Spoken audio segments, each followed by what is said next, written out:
अस्सलाम वालेकुम दोस्तों, तुसी वेखदे पे हो पाक पतन पंजाब टीवी ते मैं तुहाडा मेज़बान मुहम्मद जाफर।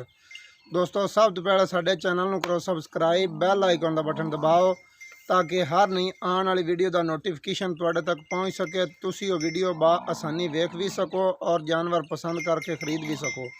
दोस्तों, डेली की निस्बत ते अच्छे और प्योर नीली दे जानवर लैके हाज़र होईदा है। चाहे जितना ही सफ़र दरिया की कंधी ते करना पवे करके जाइदा, जिथे ही अच्छे जानवर की पुछ पै जाए असी उत्थे ही पहुँच जाने हैं कि भाई अच्छे जानवरों की वीडियो लैके हाज़र होया करिए। अज भी हाज़र होए हैं एक बड़ी ज़्यादा खूबसूरत लाजवाब होने वाली और पाक पतन पंजाब टीवी की जीनत बनने वाली जोटी असी लैके हाज़र होए हैं। मेरा कैमरामैन तुहानूं करवांदा तसलियां। कैमरामैन साहब जोटी की तसली करवा दिओ जी। बाकी जड़ियां ने सारियां गल्लां ओह सुनांगे मालक की ज़बानी। गबन होई हुई है नहीं होई हुई है, किन्नी इहदी उम्र है, की हिसाब किताब है। दोस्तों, जोटी माशाल्लाह क्या बात है, बड़ी खूबसूरत है। पुट्ठा डाका खुडा हवाने दी कैमरामैन तसली करा दिओ।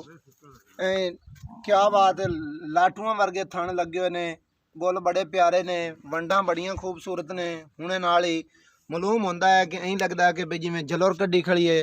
बाकी मजीद मालकन को पूछेंगे कि एक गबन है या नहीं है, की हिसाब किताब है की नहीं है।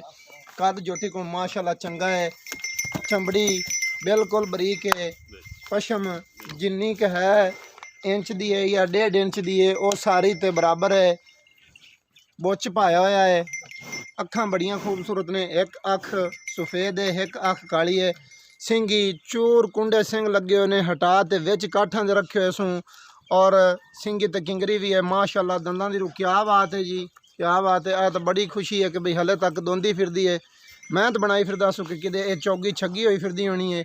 मूँह च दोंदी है जी, सिंगां ते दोहरी किंगरी है, काठां दे विच मोड़ ते रखे सू, हल्की जी फुली है, कन्नी खूबसूरत है।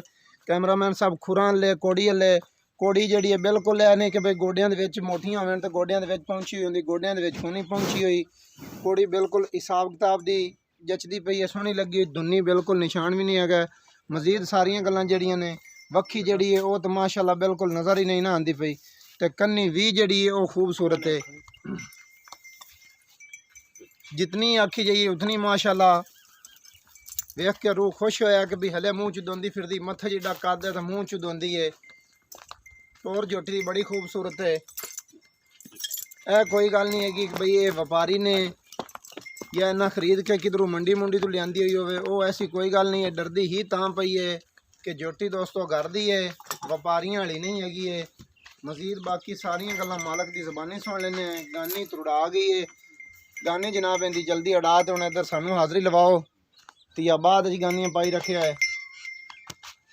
गानी जी वो एक बारी वीडियो के विखाई गई है, बल्कि जे इवें कुंडी वाली है तो जल्दी ही कुंडी अड़ा दे तो उन्हें साढ़े ले हाज़री लवा।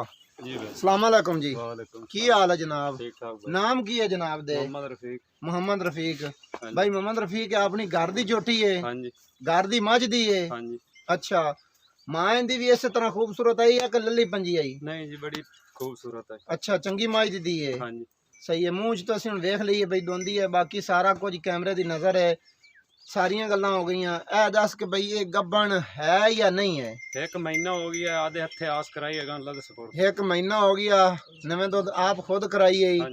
अच्छा, अगर अल्लाह दे सपुर्द है। महीने की गारंटी नहीं देना है या देना है? नहीं कोई नहीं, हुण अल्लाह नूं पता। अच्छा, महीने वाली कोई गारंटी नहीं, तेरी गल भी बजा है, बल्कि होई हुई आप कराई है? हाँ जी, आप कराई। अच्छा, इनके जेडे प्यार मुहब्बत वाले पैसे जेडे आप मेरा वीरा लै लेने न, बनदियां जुड़दियां जियां गल्लां करें। जोटी तेरी माशाल्लाह चंगी है, ये गल नहीं आखने माड़ी है, पर जेड़ा मुल है वो माड़ा करें, उच्चा ना करें। पक्का मुल है 1,30,000। 1,30,000? हाँ जी, 1,30,000 दे विच प्यार मुहब्बत मेरा वीरा को थोड़ा बहुत तेन करना पौसी। कोई साडा दोस्त आ जाए तो उनके आय की कदर करें। 1,30,000 दे विच प्यार मुहब्बत हो जासी तो 1000 तो हो सकता है, इस उत्ते नहीं। अच्छा, 1000 तो हो जासी। दोस्तों, 1,30,000 रुपया मुल है। मालकों का कहना है 1 महीने की नवी हुई है, गारंटी असी इनकी कोई नहीं देने हैं। मूँह चू दोंदी है। कैमरामैन साहब फिर तसली करवा दो। घर की जोटी है, बुच मालका बड़ा खूबसूरत शौक नाल पाया हुआ है। अखां जड़ियां ने वो एक सफ़ेद है एक काली है। सिंगी बड़ी खूबसूरत है, फुली छोटी जी सेंटर दे विच है, मत्था थोड़ा जी बल्ला है, बड़ा खूबसूरत लगता भी है। कैमरामैन साहब ने सारियां तसलियां करवा दी ने। उस तो बाद दोस्तों नंबर आंदा साडा 0300 4227 547। वीडियो आखिर तक देखी करो, कमेंट लाइक शेयर वो भी ज़रूर किया करो। मिलांगे अगली वीडियो दे विच। सानू दियो इजाज़त। अल्लाह हाफिज़। पाकिस्तान जिंदाबाद।